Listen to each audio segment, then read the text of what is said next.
All right. Shannon, Aurora, you guys can hear us well? Some nodding heads over there. Perfect. You're good. Casey, how are you guys doing? Excellent. Good. Brandon, you can hear us okay? We are golden. Okay, perfect. Great. Let's jump right in. Hi, good afternoon, everybody. My name is Rashu Mahalaha. I am the economic advisor with Growth in the Regional Ozarks Grow Program. So excited to have an amazing speaker. We get a speaker duo today, which is a bonus treat for us. I will introduce them in a moment. Let me just sort of quickly give you an overview of what Grow is.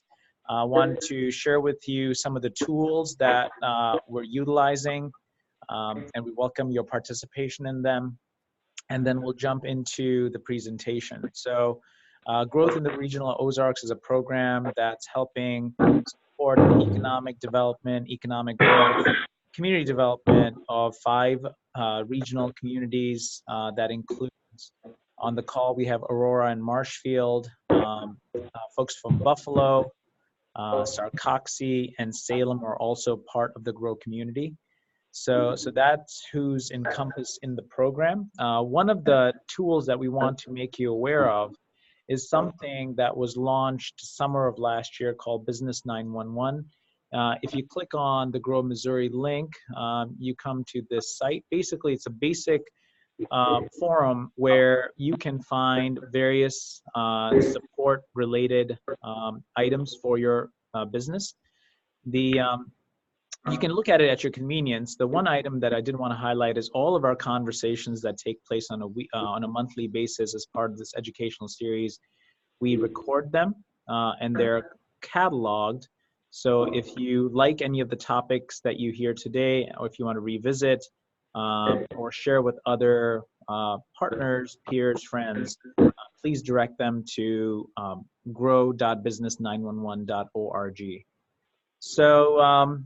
So without further ado, I want to introduce our speakers today.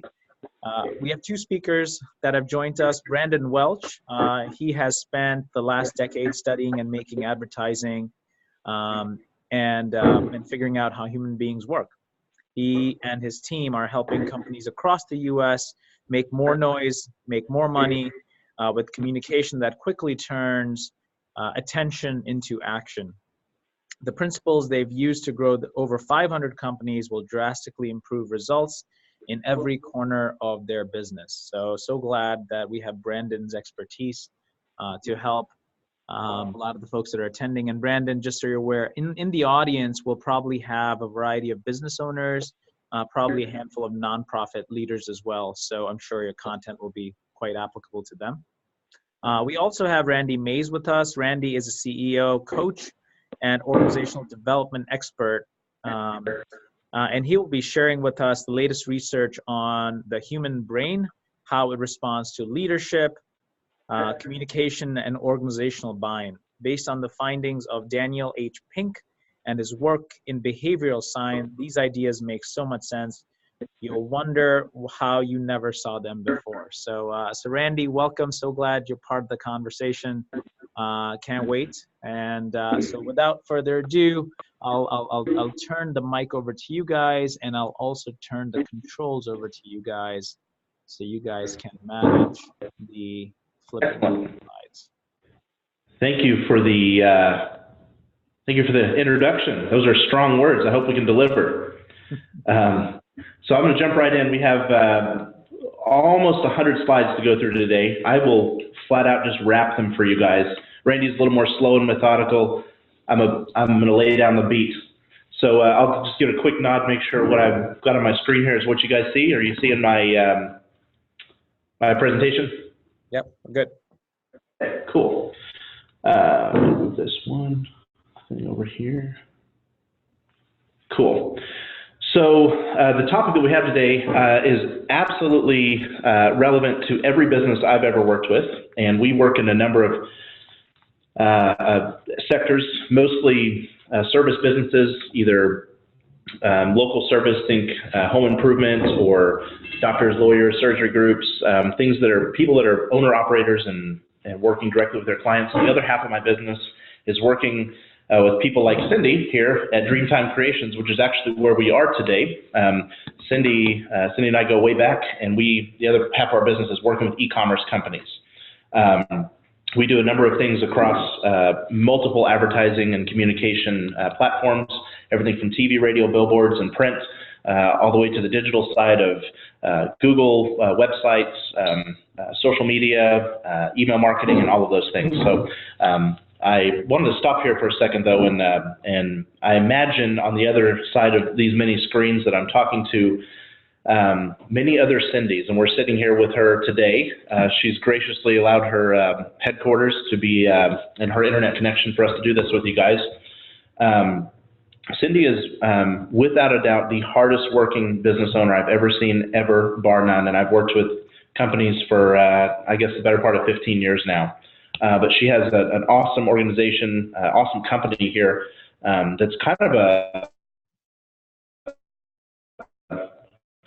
a world leader. She started much smaller than you will see here today, serving what do you ship out orders to probably 100 countries every month or so. Yeah, something like that. So she's literally a worldwide company based in Aurora, Missouri. But every person I imagine on the other side of the screen is somebody who has the potential, the small or big. It does not matter your geography. And I believe that the heart of America is based into the small business owners of America. And so everything we're going to talk about today is very much done in the spirit of that. I'm talking to you about where you are compared with the rest of the world, and maybe some tools that allow you to leverage beyond small and community business to compete organizationally with mindset and with talent recruiting against any of the biggest and baddest companies out there. So the name of my company is Frank and Maven. All that you need to know about that is that those are our two most important guiding value propositions. So Frank is bold, honest, and true. We're a consulting company first. We will say what needs to be said even if you don't want to hear it, which is, we believe, juxtaposed to the rest of the marketing world. There's not a whole lot of honesty and truth in advertising, if you know what I mean. So, and a Maven is somebody who teaches. So we gather information for the sake of teaching others. That's the name of our company. I founded it 8 years ago, actually, with Cindy being one of the first people that ever believed in me. So this is really, I guess, ceremonial that we're doing this presentation today. Here's a snapshot of what our team looks like. We're based in Springfield, but we have clients literally stretched out from California to Rhode Island to New York to North Dakota and all the way down to Houston, Texas. We even have a couple in Puerto Rico. So on a monthly basis, we're serving about 80 companies, managing their entire communication strategy and execution across all those advertising mechanisms. So that's me. I was born in small business. I was born exactly where I imagine most of you are, which is smaller town America. And I kind of grew up as the helpless son of an entrepreneur. So I kind of had no choice. It was in my blood. And the particular axe I had to grind was that there was a lot of bad advice being given in marketing, particularly to small companies, and I wanted to do something about it. And that's how my company was founded. So here's just a splash of a few of the companies that are local that you might recognize we work with. There are several others, but I just thought these may be the more familiar ones. We work with select nonprofits as well. We have Canines for Camos up here doing pro bono work and helping them with their annual strategy. So I do have 4 kids. You may have heard about me. We had 4 kids in 5 years, so it's a little bit chaos. This is why I do what I do. That would be Jude, Jovi, Anna, and Archer, and they are just as wild and crazy as they look. And as you can also see, I've married way above my pay grade, and so that's what brings me to work every day. But why I'm here is that if I were in a room with you guys, I would ask everybody to raise their hands and say, who has people problems? Who has people problems? We have all had people problems, and what I want you to know is that this is single-handedly the biggest problem business owners face in America right now. Nearly half of all U.S. companies are reporting a struggle in filling positions. The Manpower Group, which surveys, I believe, a little over 200,000 companies every year, 40,000 companies every year, said that 46 of employers are struggling to fill open positions. If you look at the economy, right now, employment is at an all-time low, as we know, and there are even lower amount of opportunities in Missouri. Missouri is below the national average in unemployment. If you do the math, there are 6.7 million job openings in America right now, but only 6.4 million people to fill them. And of those 6.4 million, there are very few that are qualified to fulfill the 6.7. So it is a huge, huge problem. Economists are telling us that it's mostly the medical fields, the sales fields, and the skilled trade fields, all which, of course, are important to the audience I anticipate we have on the other side of the screen today. So we all know this. This is common sense. This is what we're all dealing with. And so let's not focus on the problem. Let's focus on the solution and say, how do you make sure you know you're the company that people want to work for? And the stuff I'm about to show you has worked literally for every size of company in every industry that we've tried it in. And the reason for that is that employees at first, before anything else, they are people. And so we're not teaching you marketing tactics today. We're really teaching you psychology and human behavior tactics that has nothing to do with really money or an economic scale. It has to do with how you're connecting and motivating human beings. So there's three big ideas I want to share with you. One is person. We're going to spend a little bit of time talking about who people are and how you can engage with that all-important being of a person and maybe start to put that in some of the strategies for recruiting new people. We're going to talk about purpose and how you can position your company to help people see where they belong and why they belong. And then we're going to talk about some proof. One of the biggest expenses to a small or established business is hiring the wrong person. I read something the other day that said the average cost of hiring the wrong person is over $15,000.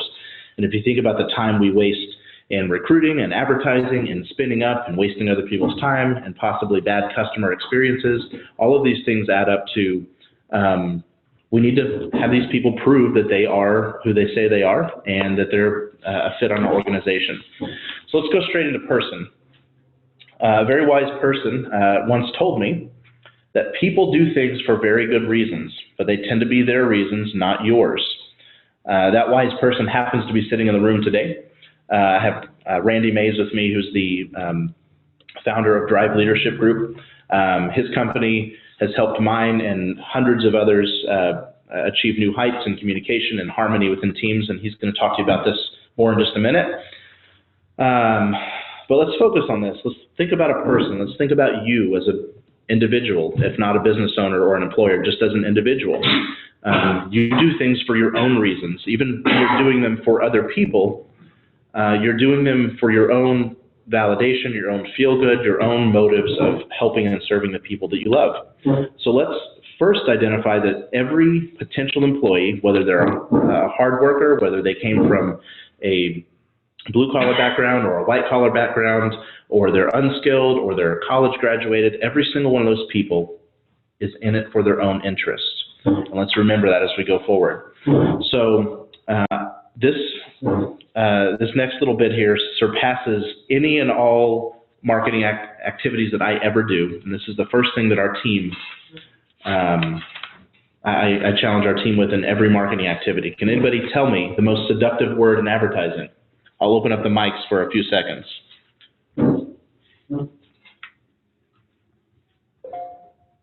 All right, you'll know if you got the answer right. It's you.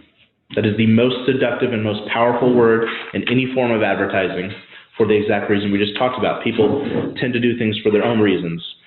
If I were in the room with you guys, I would ask you to raise your hands and say, who has ever heard of Abraham Maslow or the Maslow's hierarchy of needs? If you spent any amount of time or paid attention in any even high school level psychology class, you've probably at least been exposed to Maslow. But he was responsible for bringing us the conventional wisdom of the Maslow's hierarchy of needs, which simply states that human beings have a sort of hierarchy, a sort of linear pattern to how their needs need to be fulfilled. And Maslow studied over 100,000 different human beings when he was alive, and he concluded that first, it's pretty basic knowledge that we all need to be able to breathe, have water, be able to eat. and have sustained homeostasis. So that's our first function of living human beings.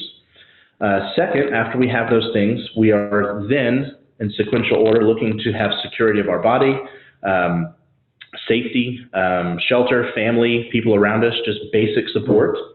After we have those things, we start to look for more love and belonging, and we say, we ask the question that us as humans are the only creature capable of saying, what does belonging mean? Am I loved? Do I have a higher sense of purpose? And then fourth, after we have that need fulfilled, we are looking for more self-esteem. This is where we have the outside world, people who are not in our own circles. It's achievement, it's respect from people. And then at the highest level of a fulfilled human being, what I guess Maslow would call a truly happy or truly sustained and happy person, you see things like us trying to solve problems and having lack of prejudice, accepting facts. When we're fully fulfilled on these other four levels, that's where our function starts to go. So what does that have to do with recruiting? I'm going to show you this in real play in just a second. Almost every company in America is focusing their recruiting ads on the safety and physiological needs of a person. It's basic. You will have money to buy food, and so here's what the job pays, and then everything else is just a requirement to get the money.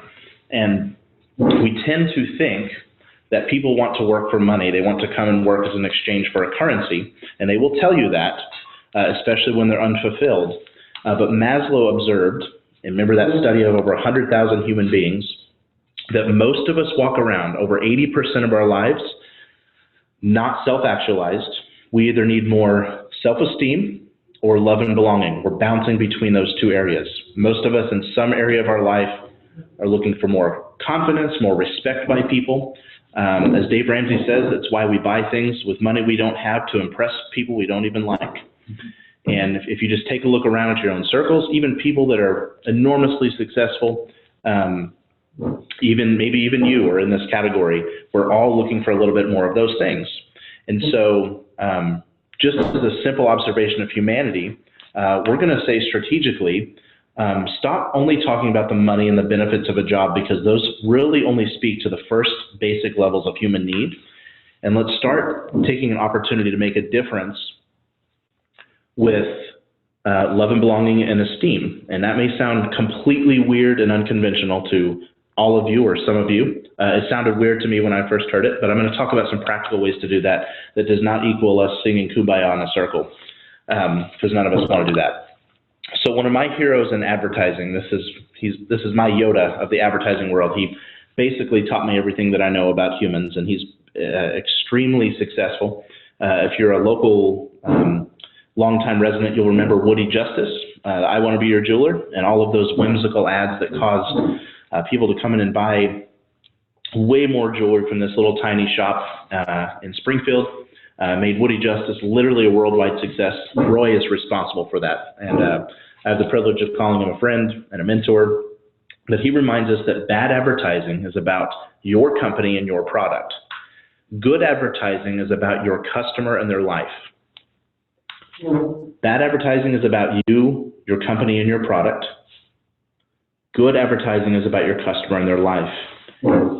And the product we're talking about just simply is about their life. And so enormous things happen when we make that tiny shift in how we write our ad copy, how we build our marketing strategies, and when we think all about us, and our company growth, or us, and what an employee can do for us, and that's what we're talking about, and that's what we're leading with, that equals the category bad advertising, according to a guy who's generated billions of dollars in sales with ads. So I'm going to keep that in mind as we go into the next section. I'm going to point the camera to you guys and anybody who's within hearing distance of what I'm saying, and say, what do you do in real life? Do you appreciate walking into a conversation with a person who's talking only about them? Think about the last networking meeting you went to, and there's inevitably a guy in every room, think the slicked up, hyped up, overselling, overclosing person that everybody's kind of trying to get away from. Some people, no offense to any life insurance salespeople, but they tend to, maybe some of those professions, they tend to be always pushing. And if you just ask yourself, nobody likes that person, right? Nobody likes the always be closing person. At least they don't deeply connect with them, right? It's not somebody they would willingly invite to a dinner party for enjoyment of company. And so we're going to take that principle of our own observation and take it to that successful recruiting does not lead with your company, it leads with a person. Now, what am I talking about? If I were to go to, and actually these are pulled directly from Indeed.com, the biggest and baddest recruiting site with all of the top companies in the entire world using Indeed.com to recruit employees. I went through over 100 top job opportunities on that site just recently, and I pulled the snippets of everyone I could find, and literally not a single one of them is you focused. Every one of them is about the company. Successful local company seeks career-minded individuals. And then we click into an ad like that and we see the office assistant is responsible for ensuring proper procedures and policies are followed regarding a variety of processes. Who wants to work there? Who has felt drawn to this company so far? This position will maintain the organizational needs of the area assigned, including with assistant various communications, and the office assistant will accomplish these duties while working with students, parents, and other teachers. And this is every job ad in America right now. And what I'm trying to get you guys to see is that everybody is just is sort of in this blah. When a person is on their journey of finding the next place to work, they're seeing all of this, and none of it is inspiring, and none of it is what we actually want to see ourselves doing on a daily basis. Here's another snippet from one of those job ads, and if I've shown you one, I've shown you 1,000 of them. They're all like this, and we tend to sit down with the HR professional and we say, "Oh wow, well, what do we need this person to have in skill sets, and what do we need to have in sort of qualifications?" And there's nothing wrong with that, but I'm going to encourage you, and I'm going to show you some things that have worked tremendously well for companies who don't have an up in ability to pay and benefits, including my own company. And I'm going to show you how shifting this a little bit more to you focus is producing some pretty impressive results. So I want you to pay attention to your job ads and how you're recruiting out there and how they might stack up to everybody else, and ask yourself, man, if I were me, would I want to work for this company? And that's the biggest, that's probably the biggest test you can run on yourself without having a marketing expert or something like that. So we call this the new golden rule. The old golden rule is what? Do unto others as they would like done, as you would like done to you.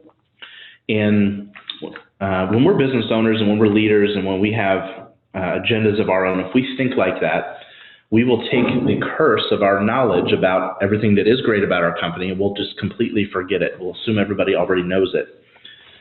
So we're going to have a mindset shift and say, do unto others as they would do unto themselves. Take your shoes off, go step in the world of your prospective customer, your prospective employee, future and current, and say, man, how do they see the world? And what I think you'll begin to find is that they're not a whole lot unlike you at all. Yes, there are harder working people in this world than others. Yes, there are people who are cut out to be leaders and business owners, and there's people who are not cut out to do that. But at a basic human level, we are all looking for somebody to either encourage our dreams, justify our failures, allay our fears, confirm our suspicions, or help us throw rocks at our enemies.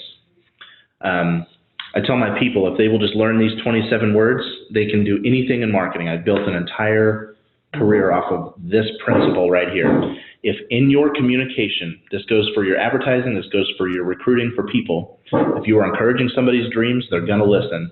If you are justifying their failures, saying, hey, it's not your fault, they're going to listen.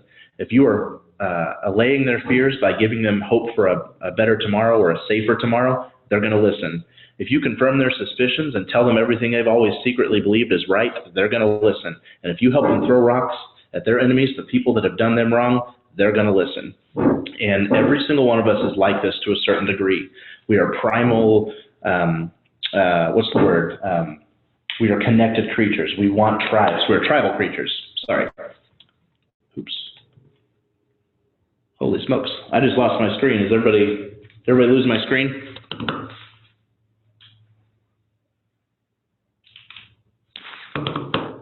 Hello? I think I've still got you on the phone line here. Can you hear us, Brandon?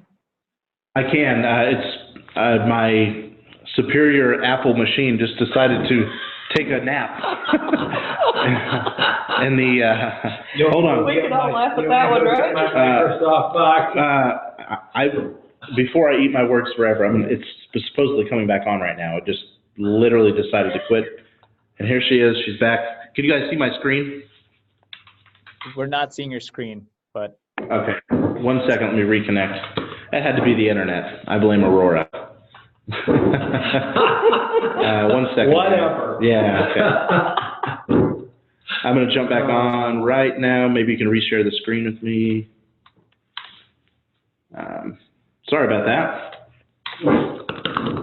While we're doing this, does anybody have any questions, thoughts, comments, challenges to what we've gone through so far?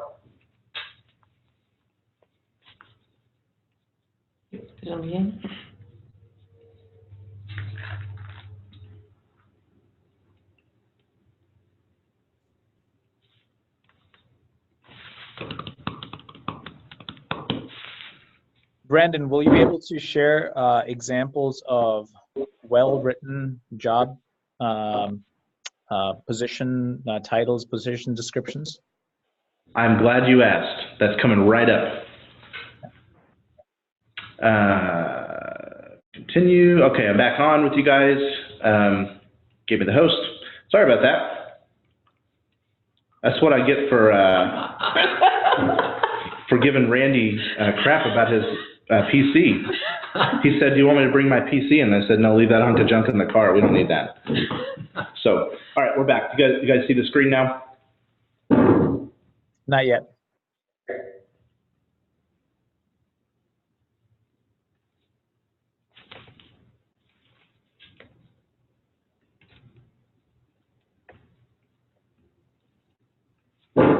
Okay. Are we there? Yeah, now we see it. Okay, perfect. Sorry about that. Okay, so 27-word marketing degree. We're gonna do all those things. Take a screenshot of this, or maybe look back at this later. Anytime you're writing an email or doing anything with a human being, ask yourself, am I doing one of these principles?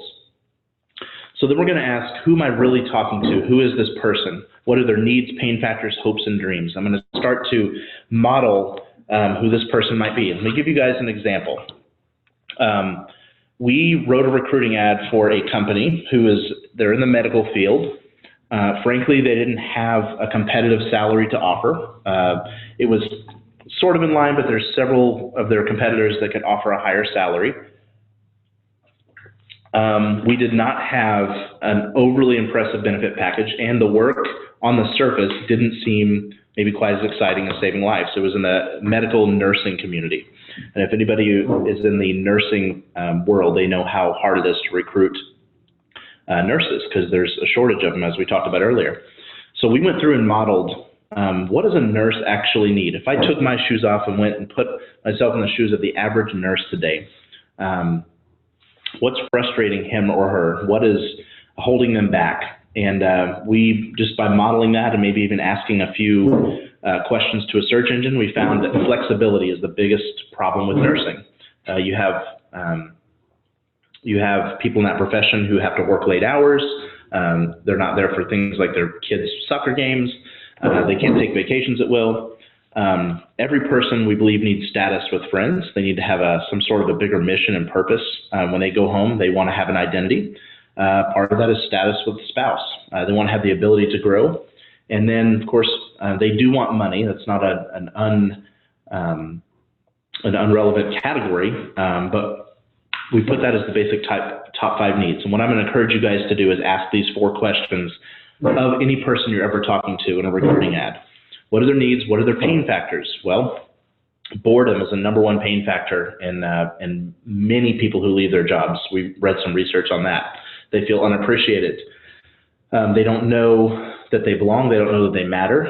In some people's eyes, they're just a number to their boss or their corporation. Many of them are physically exhausted. They're failing at home because they come home unfulfilled. They can't give their best to their kids and their spouse. And then nobody likes workforce drama, right? So those are huge pain factors alive in the workforce today. Everybody hopes to make a difference at their basic level. They hope to be respected. They hope to have friends. They hope to have family and a healthy family and a life. They want to take the stereotypical couple vacations a year, have a couple cars, have a nice place to live, and have the hope of retirement. Dreams, car and house vacation. Everybody at their basic level actually wants to help people. Basic human psychology tells us that. That's part of our tribal wiring. People have the dream to retire early. If you're talking about me, I have the dream to fly helicopters. So I want you just to make an avatar or a profile of this person. Before you start writing, literally make an ideal person, picture of this person and put them across the table from you and talk to them in a way that you would talk to a friend, somebody that you know well. So this is the ad that not only got well over 100 respondents to the recruiting, to the nurse job that we were talking about, but it got some extremely high quality candidates. I'm going to show you what we did here. You became a nurse so you could help people. You're a problem solver. You're a get it done kind of person. But you found that there are a lot of things in the medical field keeping you from enjoying what you set out to do. Are you tired of drama and being micromanaged? Are you tired of working crazy hours? This is the nursing job where you can change lives and have a life that you love. Now, compare this to some of the ads I showed you a minute ago. What did we do? We used you 1, 2, 3, 4, 5, 6, 7, 8, 9, 10 times in the first 3 paragraphs. Now, what I can tell you is that the respondents not only responded to this ad, and I'll show you the rest of it in just a minute, with their resume and the standard things, they were sending back to the job ad, holy crap, this is the place I've always wanted to work. With these 3 paragraphs, that's all we had to do. Because we spoke to them as human beings, we stepped inside their shoes, and we treated them as people and not as a position. So this is a person, remember?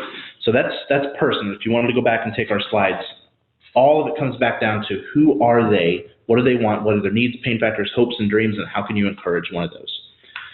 So now we're going to talk about purpose.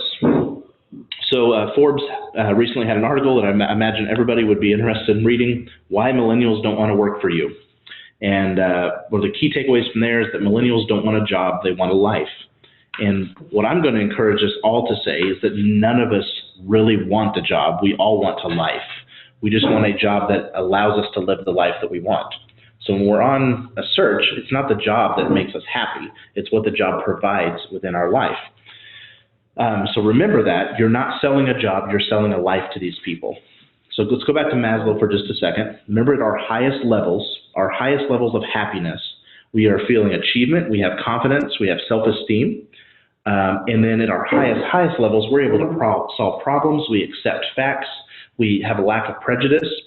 And so if you can make your company, and many of you, if not all of you on this call, have companies that already do this. You enrich your employees' lives. You are there, you're their support system. In some cases, I imagine you guys step in and you are their life support system. You may watch your coworkers' kids in a time of crisis or just because they need to go out on a date night. You may step in and give extra time off just because you know they need it. You may do all of these things that already equal a very good company and a very good support system, but you're not putting it out there in your job ads. So ask yourself, who else is affected by this job? Who else cares about the person that is maybe applying for this job? And let's speak to that inside champion. Let's give them purpose. Ask yourself, how do you want people to think about your company? Do you want it to be something they look forward to or something they're obligated to go to every day? Is it instrumental to their happiness or is it detrimental to their happiness? Is it in some way encouraging those dreams we were talking about? When they go home for Thanksgiving dinner and their family asks them, how's that new place you're working for? What do you want them to say truly in their unbiased talk? And everybody can think of how they talk about their own companies that way. So this is what we did in the nursing ad. We said, we are looking for a patient-focused RN or LPN who thrives on being in charge. Pay attention to that. That's identity right there. We're speaking to their identity and who they are. This is a salaried position with a very predictable schedule and regular working hours Monday through Thursday. Your family will love you because this employer values your time with them. Your patients will love you because you're helping them make progress, and you will love you because work will be something to look forward to. I imagine every single one of you could say similar things about your company. If it's not a predictable schedule, maybe it's an awesome bonus opportunity. If it's not regular working hours, maybe it's a casual working environment. You can position what you have to offer and make it about this person's life, your ideal person's life, because for every person who wants a predictable schedule, there's a person who doesn't really care about that and they want something else.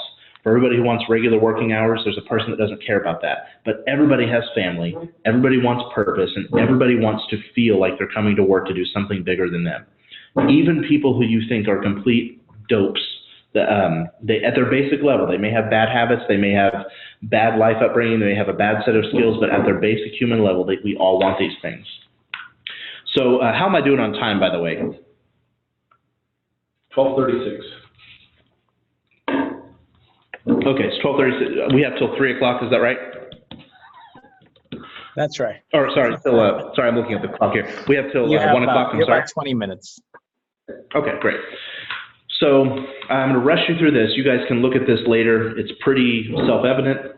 A lot of times we're telling in our job ads instead of showing. We say we're a family-friendly place instead of just saying things that only a family-friendly company would say. You remember that just a minute ago? Your family will love you because they'll have time with you again. That's a family-friendly place. We never said family-friendly. We just said things that only a family-friendly company would say. Don't say you're a fun place to work. Say only things that a cool or fun place to work would say. This is a bank. Same exact type of scenario. Recruiting tellers, trustworthy people is actually pretty hard for this particular industry. Even though it pays decently, it's a hard skill set to find for. So on the note of showing, we say, okay, this is an actual job ad. This actually was out in the public.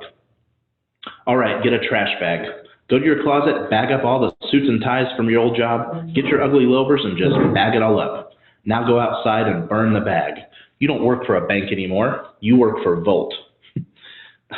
And every millennial or person who likes the idea of working in a fun environment said, hell yes, sign me up for this place. I don't even know what it pays, but these guys get it. They get me. And they had an insane amount of qualified applicants that came in, and they had a hard time picking between like the top 5 really good attitude, really experienced people just because of the ad. I will let you read the rest of this ad later. You can call it great, you can call it ugly, but I'm telling you it worked. So we're going to talk about proof. This is the last part of this. And in our ads, instead of hoping that we get a stack of qualified people that have the skills that we want and just throwing them out based on our skills, I'm going to give you a hook, and this has single-handedly doubled the amount of qualified applicants and also reduced the amount of unqualified applicants in the same one move. It's a one-sentence move. It's a one-sentence trick. It works every single time I've done it, and it will save you from a bad hire, usually. It's your first step in saving you against a bad hire. The trick is to use a word queue as a first test. So raise your hand if you don't want anybody, if you want people that don't follow instructions in your company. You want people that follow instructions? Yes, I Okay. want them to follow instructions. Okay, so we're going to make them follow instructions by using a word queue, and everybody who doesn't use this word queue in their ad is going to get deleted. Bye-bye. Don't care if you had the skills. You didn't follow instructions, so you either don't care enough about the job interview or the process to be diligent, or you're just not a details person and I don't need you wasting time in my company. So here's the end of that Volt ad. You can read the middle of it in the last couple slides. Stop thinking you work in the banking industry. You don't. You skateboard around the moon opening accounts for dinosaurs and cowboys. That's what we're going for, and we think you'll fit right in. Still reading, you weirdo? Email your resume to careers@VoltCU with #BurnTheBag in your subject line, and that's the word queue. If they don't have that word queue in the subject line of their email, done. Get out of here. I don't want to even talk to you. And you have to have the courage to do that. Here's another example of an ad if you want to read later. We recruited for a home improvement client in Oklahoma. Same exact thing. So guys, the world is not going to get any easier to recruit in anytime soon. Stop thinking it's about bad people out there, because it's really not. There are bad people. There are people that don't belong or don't deserve a job. That is absolutely true. But even in a town where you have talent shortages, where you have people going to a bigger city, you can build a bond with these people. You can encourage them that you are the place they want to work for, because as Randy's going to tell you in a minute, it's not all about money. It's not all about flashing things. It's not all about the sex appeal of your industry. It just isn't. It's about what Randy's about to tell you about now. Without further ado, this is Randy Mays. And he's with Drive Leadership Group, and he's going to go, hopefully, as fast or faster than I did to get you guys out on time. Okay, Brandon, great job, man. Wow. We're just going to build on a couple ideas that Brandon has started with. This idea of Maslow's hierarchy and the top part of that triangle up there, we're talking about belonging, self-esteem, and self-actualization. If you want to have an organization that people want to be a part of, that's the goal, is to work in that realm rather than the bottom of that. So I'm not going to spend a lot of time on these, but we're going to kind of hit the surface and just share a couple ideas with you to help you have the kind of culture that once you attract this person, you can actually keep them. Because what a tragedy to think you spend all that time recruiting and then you lose that person. They were perfectly the right person. But once they got here, they go, oh my gosh, I got sold a bill of goods, and this isn't really what I want to be. The estimates on that is that it costs in excess of a year's salary to replace a normal employee. So you think about the impact of that. You do not want that turnover. So there was this study by Tiny Pulse. They had, it was 200,000 responses in 500 companies. They were asked, what makes you go the extra mile at work? And doesn't everyone want those people that will go the extra mile? Because that's what makes the difference between the winners and losers in business, is employees that are committed all in. And if we look down here, money and benefits showed up as 7, but too often that's what we're trying to both entice people with and keep people. If that's all you got, believe me, you're in trouble, particularly with a millennial crowd. And millennials make up the majority of our workforce now. Okay, so this great quote from Peter Drucker, culture eats strategy for breakfast. And it's absolutely true. So what is culture? And that's the area that I specialize in, is building healthy, high-performance cultures. So they're the expected social norms, behaviors, and actions shared by a group of people. We don't even have to talk about these, but once you're part of a group, there becomes some cultural norms that then carry the day. So they're very important for business owners to think about and focus on. Okay, so it really is, in just practical terms, how do we do things around here? What's rewarded, what's ignored, and how do you fit in and belong? Okay, very powerful for us to think about. And culture is much like the soil for a seed. You can have great soil, and it's going to grow a great crop. You can have great seed, but if you have lousy soil, you're not going to get any kind of harvest. Okay, so one of the best examples of great culture is Chick-fil-A. And if you've been there, you've experienced what that means like when rubber meets the road in terms of culture. And their food's okay, it's good, but their customer service is exceptional. Every time, consistently great, and it shows in all the research and the surveys that we take. They're head and shoulders above all their competition. It's interesting that their stores, even though they're open 6 days a week instead of 7, they have 32% higher revenue than their closest competitor, which is just outstanding, and that's all driven by a great culture. Okay, so here's what the owner, Kathy, says. We aren't really in the chicken business, we're in the people business. And for us who really want to sustain a business and keep moving, we're in the people business. We're not in whatever other business we may call it, because it's all about people. Okay, so I always talk about doing things the easy way and the hard way. And in my early business life, I've been in business my whole life, basically. I did a lot of things the hard way. I want to do things the easy way, and I want to share with you a few things I've learned along the way. I can't share all of them, but just a few things to tickle your thoughts and think. We talked about the ineffectiveness of carrots and sticks. Money's benefits, and even punishment is not motivating to people. At the end of the day, it may be on the bottom of Maslow's hierarchy, physical safety, money, but it's not on the high end. And the game is won and lost on the top of the pyramid, not the bottom, okay? So this guy right here, Mad Matt, I met this guy, 5-6 years ago, started doing some work with low boats up in Lebanon. And if you've ever been in that plant or around it, it looks like a 1970s pole barn, basically, the facility, very outdated. And they called us in originally to help them motivate their people.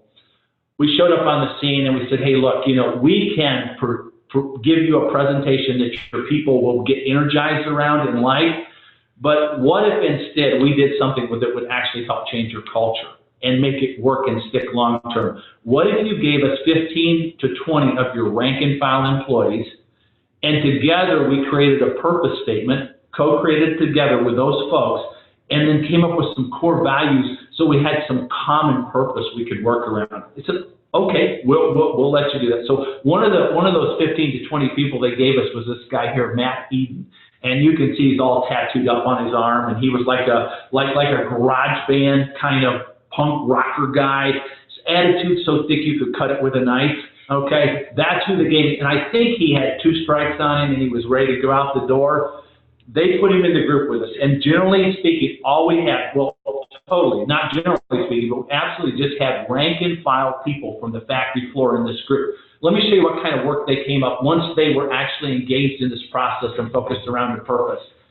They came up with these 5 core values: safety, quality, mutual respect, teamwork, communication, and positive attitude. Now, this 15 to 20 rank and file workers in this plant came up with those. And if you'll look at this, their purpose statement was, and understand, Low Boats was started by the Low family. They have grandpa works there, dad works there, and son works there. They have generations of people, families working in this plant. Their purpose statement, this was not come up by the executive team. This was the rank and file workers that we just engaged on the floor. Because it's in there. If they're human, it's in there. It was generations of families building generations of memories. Stunning, amazing, powerful. You talk about... I couldn't write that. No, yeah, and you're one of the best writers I know, Brandon. It's amazing that they could put that together when they were given that opportunity. And you talk about not having some pride. That was a total game changer for them. But it all started because we engaged those folks. And we'll talk later about Matt. I'm not going to talk about this experience, so let's talk about what does this take, because I know we have some time constraints here. What does it take to keep good people once you get them? And it's build an attractive culture by focusing on what really motivates them. Not what you think might motivate them, but what really motivates them. Okay, so let me tell you, one of the secrets is humans are hardwired for purpose. Okay, and if you think about that, you go, yeah. Everybody creates their own purpose for their own reason, but everybody has a purpose. So if we think about that, all healthy humans are working towards a purpose, and give them something to work towards, okay? So when we see someone who isn't working towards a purpose or has a meaningful purpose, typically we look at them and go, they're depressed. All right? That's the state of someone who is not working towards a meaningful purpose. Now, because I deal with business owners all the time, business leaders, parties that are not compelling for others when it comes to team dynamics, making you a lot of money. It's important to you, but that's not motivating that employee. Do you know how much that costs us? Well, yeah, it costs a lot, but if it's not connected to a compelling cause or purpose, it's probably not going to stick or be meaningful. Staying out of trouble, we want to keep the boss happy. Making the boss happy, and actually even them making a lot of money. Remember our Tiny Pulse survey? Only 7% of the people bring their best every day because of pay and benefits. It's really about something bigger, and there's a much bigger opportunity here. So is it compelling? Does my purpose, my cause, what we're doing together, And it doesn't have to be some altruistic reason or purpose. It could simply be delivering great groceries every day to our neighborhood. All right? But understanding what that purpose is and having your people involved in that is vital. Does it make the world a better place? Is it challenging? Does it stretch and grow us? Does it build on your company and individual strength? And is it simple and clear? Do people actually wrap their arms around it? So how do you get others to buy into the why or the purpose of your organization? You co-create it with them. So sometimes that's scary for business owners to think about that. But if you have a cause or purpose, a shared purpose that you're rallying around, those people will think much the same way you do, and they'll do it quickly and effectively, and it creates natural buy-in in them. So really, when you do have co-created ideas, people buy into them because they're their ideas and not just yours. If it's just your idea, who's going to champion that? You are, of course, but if it's not their idea, they won't, but it's easy to make it their idea. So let's, oh man. One last hiccup. Can you freestyle while I get this? We can still hear you. Yeah, okay, super. So let's just keep on dialogue, and Brandon will work with his second-rate Apple to get the slideshow back up. So that leads us right to, the first principle was the idea of purpose, having a purpose. The second thing that I work with around and deal with owners all the time on is they're scared to death that their people are going to come up with something crazy. So I use this statement all the time, and the second secret is people rarely disagree, they just think they do. And the reason why is you're not having the conversation. If you've ever been in a jury where you have 12 random people literally decide life and death, do they generally come up with good solutions and the right answer? Yeah, not always. I mean, there's things like the OJ case where you're going, maybe that wasn't quite the right answer. But generally, if you can gauge a group of people around a common purpose, a group, in a public conversation or a court of reasonableness, they will come up with very good ideas that are consistent and regular. And once they do that, once they've co-created them with you, oh, you got them because they own them too. They're not just yours, they're ours. And that's really the secret to creating a great culture. Simply creating things like having ping pong tables and events and games, that's all fun and good. But what people really want is meeting out of their actual work. So think if you allowed them to be a part of that and engage them in that process, they want to do it. That's exactly what you want them to do. And there's a way to get them there. Okay? And then, Brandon, how you coming there on the slides for us? I got it. One last time, give me a shot. Yeah. There you go. Super. So the last point that I want to make, because I know we're short on time here, is I want to talk about the way to do that. And it's not through command and control. Often in our leadership models and things we've talked about, it's like the great leader is the one setting the direction and giving the commands and creating the directions. That can work. I don't want to say it won't, but it's not nearly as effective as engaging your people in a conversation around the meaningful purpose. What do we need to do next, and how do we need to get there? And then how are we going to keep each other accountable through ongoing conversations in these public forums to keep track and create accountability for where we're going and what we're doing? All of a sudden, instead of you having to watch people all the time, they're watching each other and helping each other along the way. It eliminates those silos. It's their fault. It's his fault. It's her fault. No, it's our baby. We're going to take care of it together. And they do that seamlessly once they're engaged in the conversation. So I think we're still working on slides with your Apple, right? Okay. I think maybe one of the points I want to make is that Apple just may not be what, just to let some of you in on the conversation here. Before the whole event started, we were going back and forth between Apple and a Microsoft Surface, which was better. And Brandon was defending his Apple product. Now it's crashed on us twice. Yeah. But I think I'm probably going to land it there, Brandon. We're right at the 12:55. Yeah. And I think that'll put it right where we need to be. Okay. Yeah. You want to give one last? Yeah. So this model right here is a model I developed to help bring about the very things that we're talking about, and I call it the collaborative leadership model. We engage people so that in this stage We seek collaboration. We bring the relevant parties to the table. And when I say relevant parties, that's anyone affected by a decision. If you can actually get them in the conversation, nothing but good things come out of that. Okay, so once we start that conversation, then we're seeking to create a focus or clarity. What's the real issue? How do we solve it? What's our next steps? And again, as I mentioned earlier, people think they disagree, but they rarely do. So think if you have this very deep, meaningful conversation about something that's important to you and your team. You guys agree about the challenges, what needs to be done about it, and the action plans. And then we allow people to step up and talk about how they can help with that. So we move right into this accountability stage, which at that point we're seeking for commitment. Who wants to do what, when, and when will we then circle back to talk about our progress in that? Instead of having to watch people, they're watching themselves because they're passionate, because they now have an ownership stake, an emotional ownership stake in what's going on. And that's how to create a great culture. Let me throw in one last thing on the accountability thing. We have implemented this in our company over the last 2 years. And I was a person who, I'm a bit of a perfectionist, so I have a hard time letting go a little bit of that control. But when you allow somebody to develop the goal with you, and then you say, okay, how are we going to get that done? And they say, I'll do it. And I say, I read them back, okay, so you're doing this and you're doing it by this date? Yep. And we just have regular weekly conversations. It takes the conflict 100% out of any conversation because they show up and I say, cool, tell us what you've done.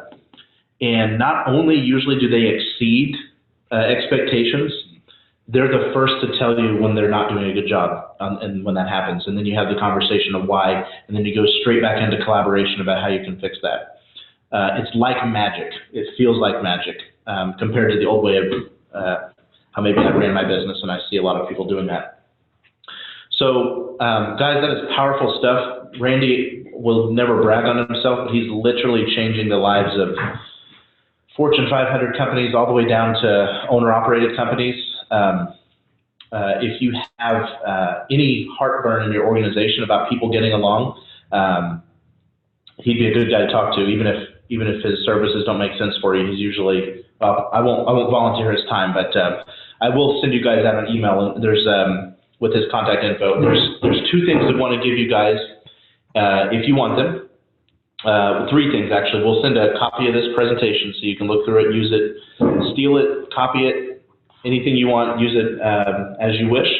And then I'm going to send out just a side marketing thing. One of the topics that we were maybe going to present on today, but we decided on this one instead, was social media. And so I have a levels of mastery for Instagram and Facebook. And it's free. It's over 150 slides of my very best stuff and tactics. And we'll send that to you guys. And then Randy, I believe, is going to send you out a guide for how to think about culture in 2020 and some basic things you guys can do to start developing better culture in your companies. If you want that, just text your email address to 417-268-9656. 417-268-9656. And if you want to put your name in there too, we'll get that back to you guys within a few days. And that just goes to our team. So any questions, any things you guys want to follow up on, engage, argue about? Would you mind unmuting the communities, Brandon? Sure. Say that one more time. Could you unmute the participants? Oh, gotcha. Okay. Yeah. So manage participants. Any questions? Great. Yeah. You want to Any unmute. questions from Aurora? I don't have any right at the moment. I just want to say thank you. That was a lot of really great information and really kind of different, I think, on the way we have traditionally thought of things and the way it's been done in the past. You know, if it's not broken, why fix it? But I think that there's a whole new path on some of the dialogue and things. So this was a really great presentation, and I know that you're going to be getting some text messages from our group here because they were really excited about getting that information. So, yeah, guys, if it's any measure, There have been, the Harvard Business Review, I think, is one of the highest quality publications for business owners anywhere that I've seen. It's extremely well prepared information. And like 3 of their entire issues this whole year have been about this topic.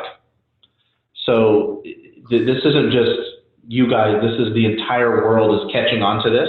And we're seeing, oh, wait, we need to shift maybe from the industrial revolution of thinking if we want the best out of people, because truly there's more opportunity for the average human than there was in the years where maybe sort of the old way has worked for everybody. So get in step with that trend, and I think you'll see great things happen in your business on the recruiting side or the engagement side.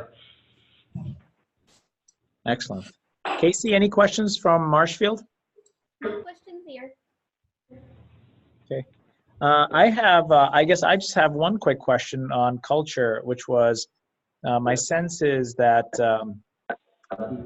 if you want to change the culture of an organization, it's imperative that the leader is bought into the process. I've seen efforts where if the leader isn't aligned with the direction, you can do all the work at the ground level, but it just sort of falls on deaf ears. So can you just comment on give up if your leader is not there, focus on businesses where the leadership is there, or how do you think about that? Oh, wow. That's really a great question and a great nuance. So I would totally agree with you that everything follows the leadership inside an organization. And what I found working with multiple companies is that the leader doesn't have to be an expert in culture to be part of changing the culture. They just have to work with us, and we can help them with the principles in order to do that. If they have a willingness to lean in, we got a fighting chance, and we can change culture. Culture does not change because of information. It takes time, and it's a relational dynamic that changes over time. So it's not a quick fix, and you just don't say, hey, I want my culture to be this and it's that, because there's so many in-depth social norms and interactions that support it, and those are what have to be changed over time. Very cool. All right, well, thank you so much for your time. We so appreciate it. Your insights were absolutely tremendous. The recording will be posted on our business911.org site. So please take a look at it there. Thanks everyone for your participation, and we will reconvene in 1 month. Thanks. Take care, everybody. Thanks. Good luck. Take care.